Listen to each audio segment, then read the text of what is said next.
On this episode of the podcast, I have with me Nathan Wan. He's the director of machine learning platform at Freenome. We're going to be talking about a few different topics, all kind of related to learning and growing your skills. And I think Nathan's going to dive into two areas. One's going to be about skills he wished he'd start developing earlier in his career before moving into management. And the other is about continued learning. Obviously, we all have to keep growing our skills and learning, and that's not always technical. Some of that's non-technical, depending on how your role's changing. And Nathan, thanks for being on the podcast. Thanks so much, Amir. Absolutely. Excited to do this with you. So I guess in terms of, starting point, let's give our audience a little intro to who you are and, what Freenome does, and we'll dive in. Sure. My name's Nathan. I've been at Freenome for about 3 years now, actually a little bit over 3 years.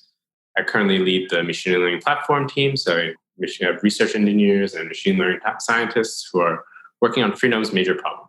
Freenome is currently developing a test for early stage cancer detection. And what that means is that we're looking to build something that will take in a tube of blood and produce results. It will predict whether or not you have cancer or not. That's really important because it will help people have an early understanding or early indication of whether or not they have cancer and use that information towards different avenues of care. Absolutely.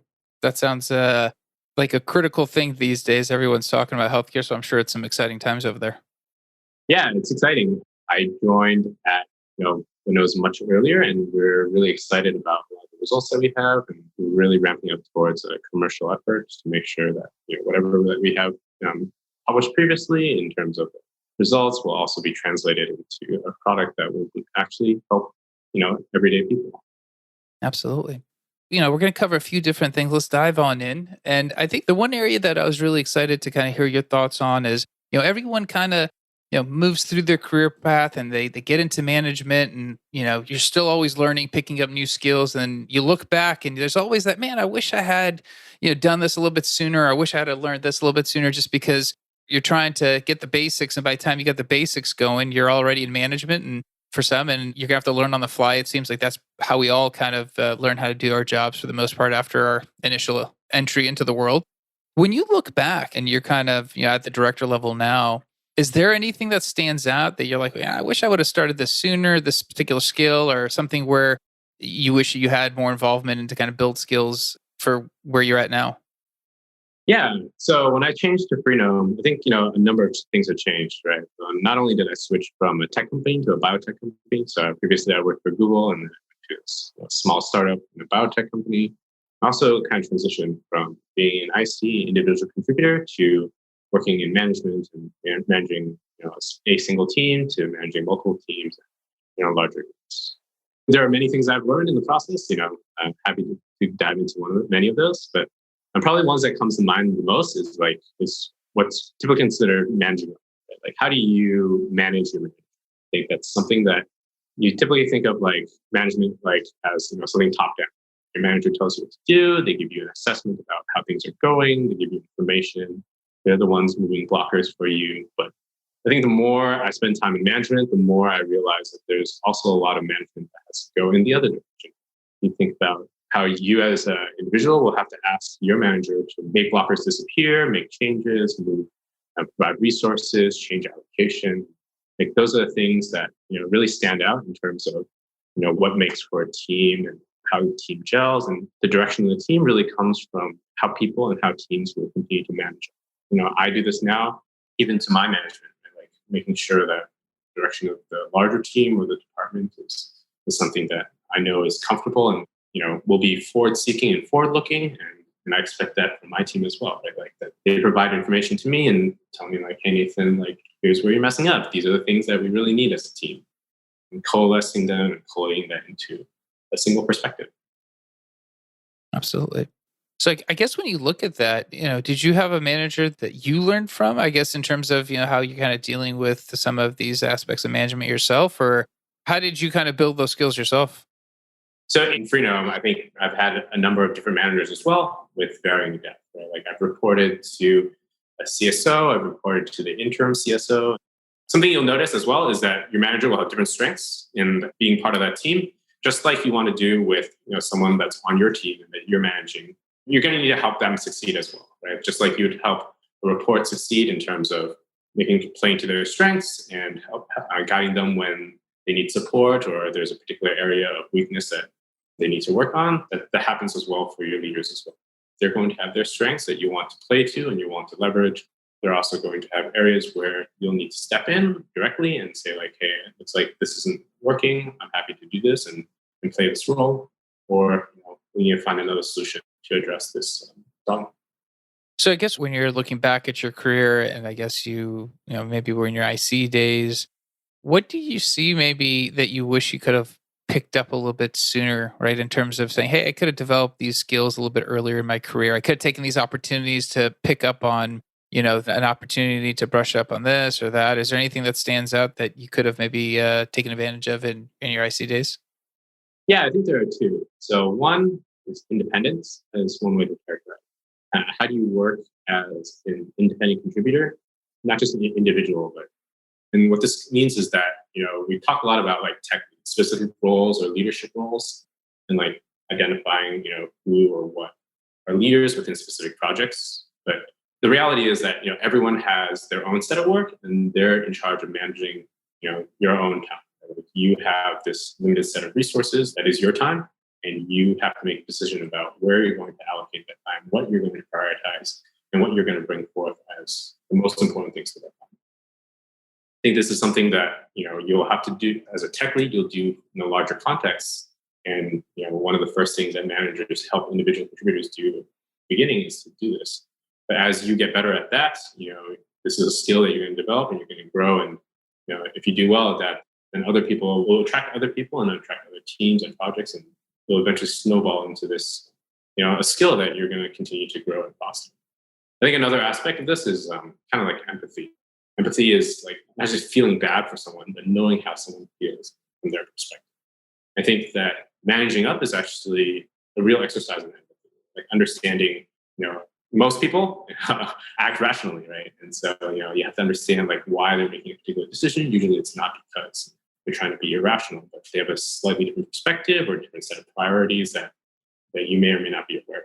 And trying that exercise of understanding, like, just taking a second to say, like, what are some of the things or gaps in my perspective, my understanding of the situation that prevents me from understanding why they're acting the way they are. That's something that's part of the process of management. And now that you're in management, you look back as, that was a component that you could have picked up. How do you apply that to, I guess, your current, direct reports and people that you currently manage? So I think I spend a lot of time encouraging them to do something similar and reminding them that as a manager, that I'm here to kind of play a role. I'm here to help move blockers for you, but ultimately empower you and encourage you to be independent and take on both the opportunities that you desire, whether they're technical or non-technical, and kind of achieve the goals. So that means that as an individual contributor, I would be asking, what are you interested in working on? How would you prioritize this against the other responsibilities you have? And making sure that kind of encouraging them to like switch the conversation eventually. When you first start out, there's a lot of instruction and direction. Given here's a starter project, here's what we need to work on, here are the things that are important to us, not just for your own work, but as a team overall. As they get more into it and as they understand the role and the work a little better, I expect it to flip eventually to say, hey, Nathan, here are the things that I'm working on. Here are the priorities that we have as a team. I've understood the higher level context of where the team project fit in. And here's what you need to make sure needs to happen, either within the team or across, to make sure that we have the appropriate resources to be successful. Interesting. And I guess now that you kind of look at it, I mean, the flip side to all this is, not only what you have, to look back and reflect and things that could have been done different, but also continuing learning is the other side of this, and finding the time to grow your skills as a current director to be able to kind of develop and enhance your ability to move up. I mean, how do you approach, that side of the house in terms of, being able to continue the learning path and being able to kind of, grow your own skill sets to kind of take you to the next level? It's a great question. I think there's certainly an aspect around ego and humility that you keep in mind. So, part of learning means like accepting and understanding there's more things to learn and more things to understand before you say that you're an expert. And just placing yourself in that mindset of here's what I know, here's what I don't know, and here's how I'm going to approach it. think that I've had experience kind of both on the technical and the non-technical side. So on the technical side, right, in switching over from a high-tech job at Google to a biotech job here at a startup, there's going to be certain things that I brought with me, in terms of like the knowledge around my previous experience. There's also like a lot of new things where I just had to say, like, hey, these are the things I don't know. How can I learn about this? Who can I talk to? What are the things I can read about? What are the things I can spend time on to kind of build up my own knowledge and to say, like, this is what's happening, both from an outside perspective and also from learning from other domainers.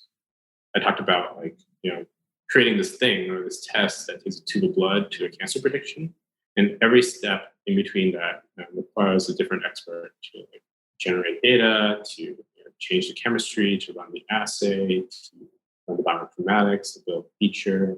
And there's so much complexity there. It's been a really interesting experience to be a part of this interdisciplinary team. I think on the non-technical side, there just needs to be a recognition that learning takes time, and time requires a little bit of allocation. So if you're going to prioritize it and you're going to make time for it, you should make dedicated time for it, and actually create space for that and acknowledge that that takes a little bit of time and it takes a little bit of effort to do that.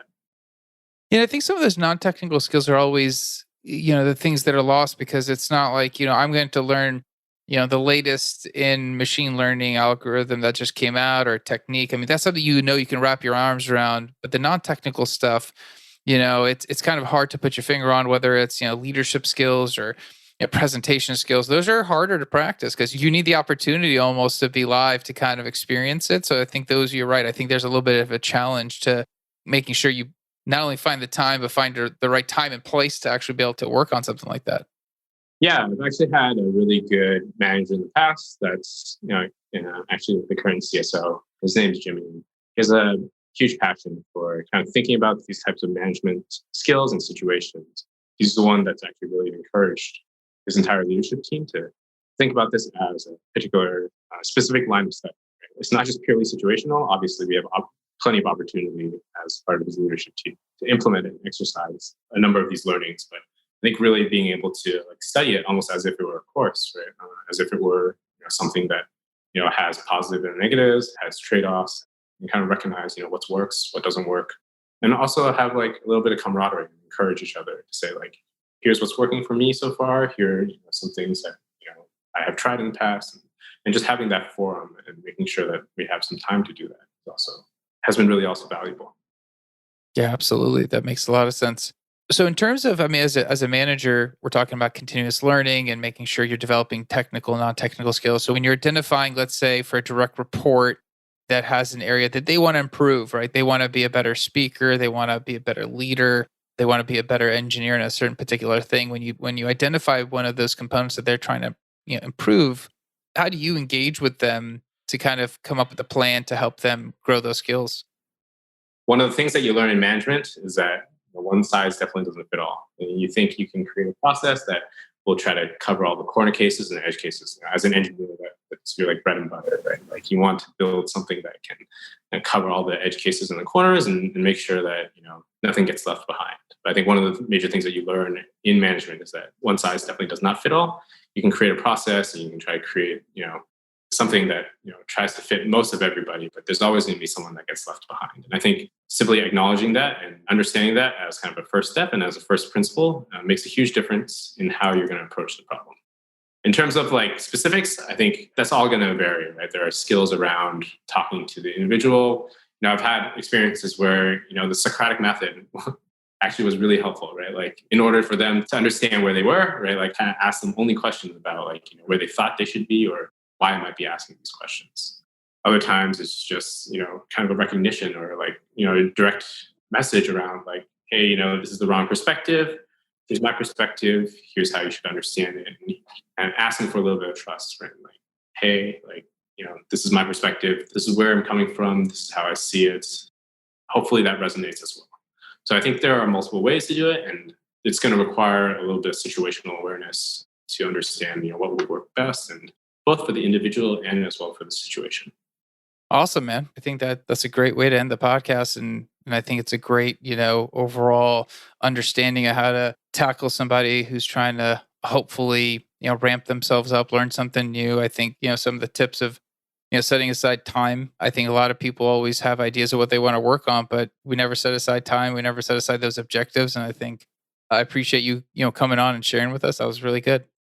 Great. Thanks so much, Amir. Absolutely.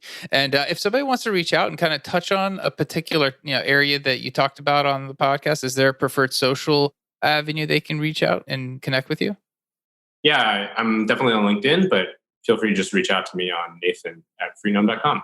Awesome. Okay. Well, we'll leave those in the show notes so that if someone does have a follow up question to anything Nathan talked about, they can feel free to reach out. And thanks for being on. And I always ask for two things for the podcast. One is it's been growing tremendously well. You guys are subscribing. I'm not sure exactly how to thank you guys enough, but it's been awesome to see the listenership just get broader. So thank you for that.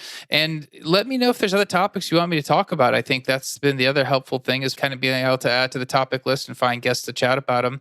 But until next time, we'll be back. Thanks.